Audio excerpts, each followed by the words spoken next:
Hola amiguitos, buenos días, espero que hayáis dormido bien, que os encontréis bien. Bueno, pues aquí estoy de nuevo y os voy a leer la siguiente carta, está escrito en forma de carta, que escribió Mérimée en 1830, hablando de sus impresiones, de lo que veía aquí en España. Esta se titula Los ladrones y va a hablar, habla también de José María el Tempranillo, aunque aquí dice tempranito, pero es el mismo. Porque eran los bandoleros lo que existía en la época, que inspiró Curro Jiménez. Y bueno, pero antes de hablar y empezar a leer, quiero hacer una parada y hacer comentarios sobre el anterior relato de la ejecución. Hay cosas que me llamaron la atención, ¿no? Que se quedaron ahí en el aire y ya voy atando cabos. Después he estado pensando y atando cabos. Por ejemplo, Mérimée, hablando a sus amigos sobre las prisiones españolas, dice que hay presos políticos. Que hay presos políticos aquí en España, mientras que allí en su país no, que allí. Entonces, que eran personas honradas que por sus ideas políticas iban a prisión. Y sin embargo, allí en Francia le dice a su amigo, no, ahí todos los que van a prisión son por que cometen pues, o crímenes o robos. Dice, por eso la gente los trata bien a los presos aquí en España. Eso se me ha quedado ahí. Luego también habla de... Dice que le gusta más las ejecuciones aquí en España. Cosa rara, es por la religión. La religión supone un consuelo, ¿no? Incluso las cárceles, dice que las cárceles de aquí de España que le gustan más en aquel tiempo. Entonces me está parando la idea esa de que hubiera presos políticos. Entonces está pensando, digo, vamos a ver la época. A lo mejor es irse a la época. Bueno, es que estamos en una época, en 1830 estaba en el poder el peor rey que hemos tenido en toda España, que fue Fernando VII. Entonces, hay que tener en cuenta también que la Guerra de la Independencia duró de 1808 hasta 1914. Entonces no hacía mucho que había terminado la Guerra de la Independencia. Hay que tenerlo en cuenta. Entonces, claro, tras una guerra, España estaba muy empobrecida, muy empobrecida. La Guerra de la Independencia la dejó empobrecida. Entonces, Fernando VII, pues, se promulgó regresó a España después de la Guerra de la Independencia y estaba la Constitución de 1812 y la Constitución de Cádiz con la Pepa, que habían hecho sus partidarios y le impusieron que respetara la Constitución. Pero este rey, como era un degenerado, no respetó la Constitución y volvió al absolutismo. Entonces, en 1820 se hizo otra revolución contra el rey y se le impuso, por la fuerza, que respetara la Constitución de 1812 y los decretos. Eso se llamó el trienio liberal. Pero en 1823, este monstruo de rey, que no se le puede dar otro título, ¿qué hizo? Pues se trajo a los 100.000 hijos de San Luis, conocidos por la historia, que no eran otros que franceses del absolutismo, que también en Francia, después de Napoleón, vino la restauración de los Borbones.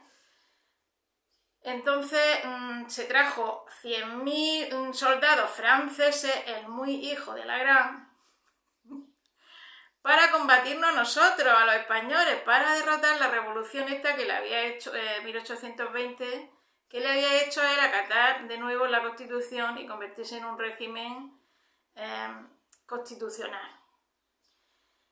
Y con estos 100.000 hijos de San Juan, pues claro, hubo una especie de guerra y se cargó a los liberales. Y a partir de ahí, de 1823, él impuso, hasta su muerte, él impuso el absolutismo de nuevo, ¿no? Y hubo, de 1823 hasta su muerte, se llamó la década ominosa, porque hubo muchísima represión. Entonces, por esas razones, por lo que había presos políticos. En este contexto, creo que tengo que mirarlo, porque no lo he mirado, Mariana Pineda, que la ejecutaron, o sea, mataba gente por ser contrario, por ser liberales, por ser contrario a lo que él quería, al absolutismo de Fernando VII, que era un monstruo. Entonces, pues ya sabemos en el contexto que estamos. Estamos en la década ominosa, que había presos políticos y el Merimé viajó por aquí y decía lo que veía. Bueno, y en el mismo sentido, desde ese punto de vista de la época en que estamos, voy a leer ahora, tenerlo presente, porque Los ladrones es una carta también que escribe en noviembre de 1830, contando sus impresiones de aquí de España. Tenerlo en cuenta, ¿vale? Venga, voy a empezar a leer el relato de Los ladrones. Madrid, noviembre de 1830. Señor, carta. Estoy ya de regreso en Madrid tras haber recorrido durante varios meses y en todos los sentidos Andalucía, esa tierra clásica de los ladrones, sin encontrar a uno solo. Casi siento vergüenza. Me hallaba dispuesto a ser atacado por los bandoleros, no para defenderme, sino para hablar con ellos y preguntarles muy cortésmente sobre su estilo de vida. Al mirar mi traje gastado en los codos y mi escaso equipaje, me pesa no haber visto a esos señores. La pérdida de un ligero maletín no hubiera sido un precio demasiado alto por el placer de conocerle. Pero si no he visto bandoleros, en cambio, no me han hablado de otra cosa. Los postillones y los venteros cuentan lamentables historias de viajeros asesinados y de mujeres raptadas, en cada parada efectuada para cambiar las mulas. El suceso que se cuenta ha sucedido siempre el día anterior y en la parte del camino que uno se dispone a recorrer. El viajero que no conoce España y no ha tenido tiempo de adquirir la sublime despreocupación castellana, la flema castellana, por incrédulo que sea, no deja por ello de impresionarse un poco ante todos estos relatos. Cae la noche y con mucha mayor rapidez que en nuestros climas norteños, aquí el crepúsculo dura un instante. Se levanta entonces, sobre todo en la proximidad de las montañas, un viento que sin duda sería cálido en París, pero que en comparación al ardiente calor diurno, parece aquí frío y desagradable. Mientras te envuelves en tu capote y te encasquetas hasta los ojos la gorra de viaje, adviertes que los hombres de la escolta, escopeteros, arrojan el cebo de sus fusiles sin renovarlo. Asombrado por tan extraña maniobra, preguntas la razón y los valientes que te acompañan responden desde lo alto de la Imperial en donde están encaramados que son tan valientes como el que más, pero que no pueden resistir solos a toda una pandilla de bandoleros. Dice, si nos atacan solo nos darán cuartel, pudiendo probar que jamás tuvimos la intención de defendernos. ¿Para qué cargar pues con esos hombres y esos fusiles? Oh, son excelentes contra los rateros, es decir, contra los bandidos aficionados que desvalijan a los viajeros cuando se presentan la ocasión. Nunca van en grupos de más de 2 o 3. El viajero se arrepiente entonces de haber llevado consigo tanto dinero. Mira la hora en su reloj de Breguet, que cree consultar por última vez. Se sentiría muy feliz de saberlo colgado tranquilamente en su chimenea de París. Pregunta al mayoral, conductor, si los bandoleros quitan la ropa a los viajeros. Algunas veces, señor. El mes pasado la diligencia de Sevilla fue asaltada cerca de Carmona y todos los viajeros entraron en Écija como angelitos. ¿Como angelitos? ¿Qué quiere usted decir? Quiero decir que los bandidos le habían quitado la ropa sin ni siquiera dejarles la camisa. ¡Diablo!, exclama el viajero abotonándose la levita. Pero se tranquiliza un poco y hasta sonríe al contemplar a una joven andaluza, compañera de viaje, que besa con devoción su pulgar suspirando. Jesús, Jesús. Es sabido que besar el pulgar tras haberse persignado no puede sino beneficiar a quienes lo hacen. La noche ha caído ya por completo, pero afortunadamente la luna se levanta brillando en un cielo sin nubes. Comienza a divisarse a lo lejos la entrada de una garganta horrible que no tiene ni media lengua de anchura. Mayoral, ¿fue allí donde asaltaron una vez la diligencia? Sí, señor, y mataron a un viajero, postillón, prosigue el mayoral. No restalle el látigo, que podría advertirle. ¿A quién?, pregunta el viajero. A los bandoleros, responde el mayoral. ¡Diablo!, exclama el viajero. Señor, mire usted, allí, en la curva No son hombres, se esconden en la sombra de aquella gran roca. Sí, señora, 1, 2, 3, 6 hombres a caballo. ¡Ah! ¡Jesús! ¡Jesús! Señal de la cruz y beso en el pulgar. Mayoral, ¿lo ve usted? Sí. Uno de ellos lleva un gran bastón. Podría ser un fusil. Es un fusil. ¡Ah! ¿Cree usted que será buena gente? Pregunta con ansiedad la joven andaluza. ¿Quién sabe? Responde el mayoral, encogiéndose de hombros y torciendo la boca. ¡Que Dios nos perdone entonces! Y oculta su rostro en el chaleco del viajero, doblemente conmovido. El coche corre como el viento, 8 vigorosas mulas al trote largo. Los jinetes se detienen, forman una línea para cerrar el paso. No, se abren, 3 a la derecha y 3 a la izquierda del camino. Quieren rodear el coche. Postillón, detenga sus mulas. Si se lo mandan, no vayan a enviarnos una granizada de balas. Esté tranquilo, señor, me interesa más que a usted. Tan cerca estamos finalmente que distinguimos los grandes sombreros, las sillas turcas y las polainas de cuero blanco de los 6 jinetes. Si se distinguieran sus rasgos, qué ojos, qué barbas, qué cicatrices veríamos. Ya no hay duda, son bandoleros, pues todos llevan fusiles. El primer bandido lleva la mano al ala de su gran sombrero y dice en un tono de voz grave y dulce: «Vayan ustedes con Dios». Es el saludo que se dirigen los viajeros en camino. «Vayan ustedes con Dios», dicen a su vez los otros y se apartan cortésmente para dejar paso al coche. Son honrados granjeros que se han entretenido en el mercado de Écija. Regresan a su pueblo y viajan en grupo, armados, a causa del gran temor a los bandoleros del que ya he hablado. Tras algunos encuentros de este tipo, pronto se deja absolutamente de creer en los bandoleros. Tanto se acostumbra uno a la apariencia algo salvaje de los campesinos que los auténticos bandidos terminarían por parecerle honestos labradores que no se hubieran afeitado en mucho tiempo.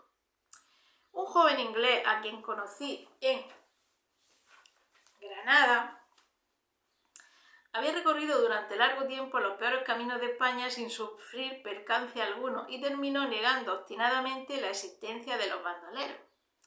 Un día fue detenido por 2 hombres de mala catadura, armados de fusiles. Imagina enseguida que eran campesinos de buen humor que querían divertirse asustándose. A todas sus órdenes de entregarle el dinero, respondía riendo y diciendo que no le engañaban. Fue preciso para sacarle de su error que uno de los auténticos bandidos le diera un culatazo en la cabeza cuya cicatriz se veía todavía 3 meses después. A excepción de algunos raros casos, los bandoleros españoles jamás maltratan a los viajeros.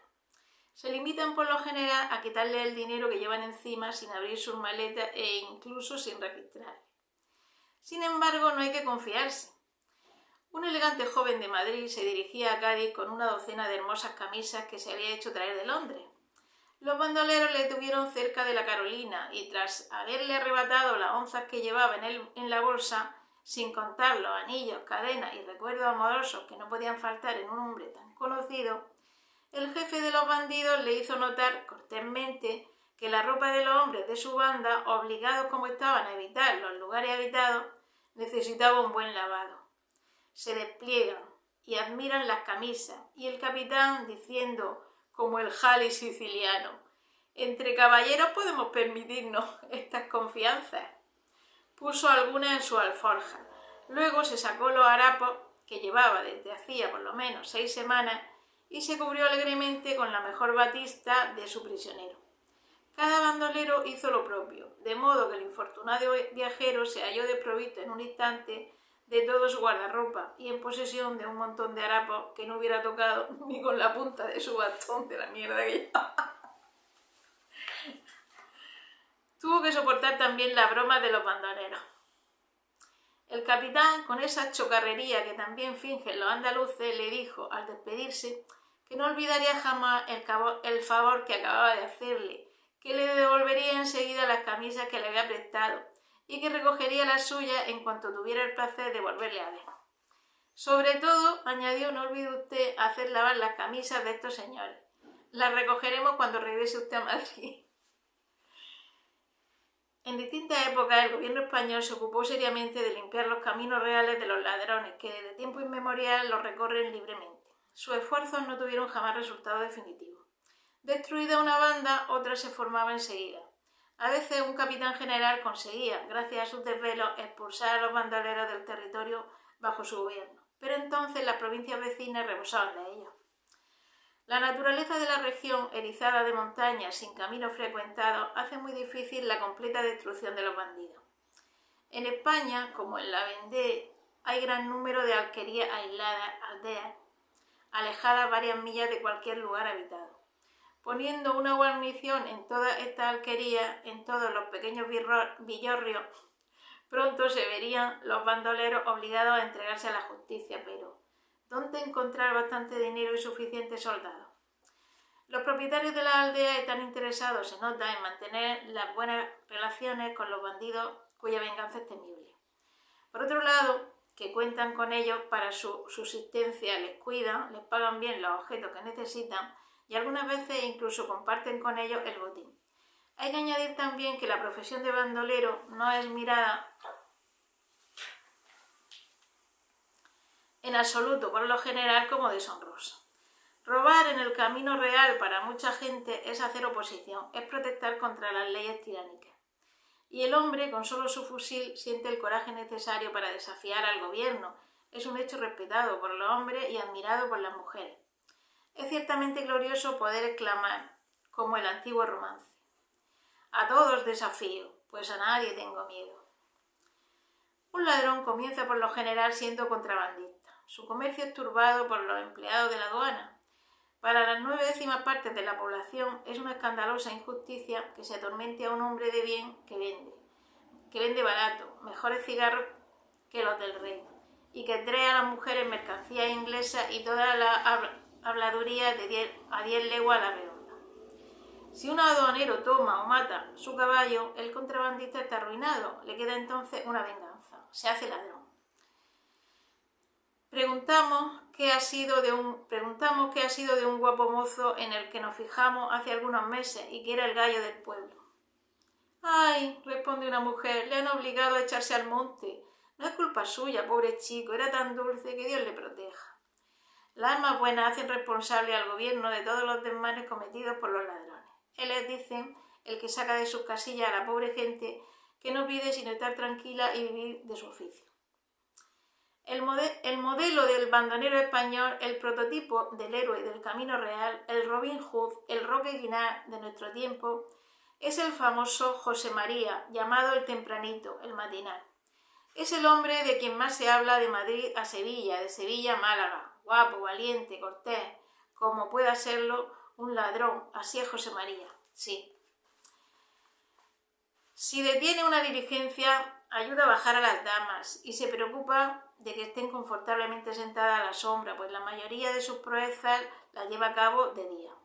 Jamás una blasfemia, jamás una palabrota, muy al contrario, atenciones casi respetuosas y una cortesía natural que no olvida nunca.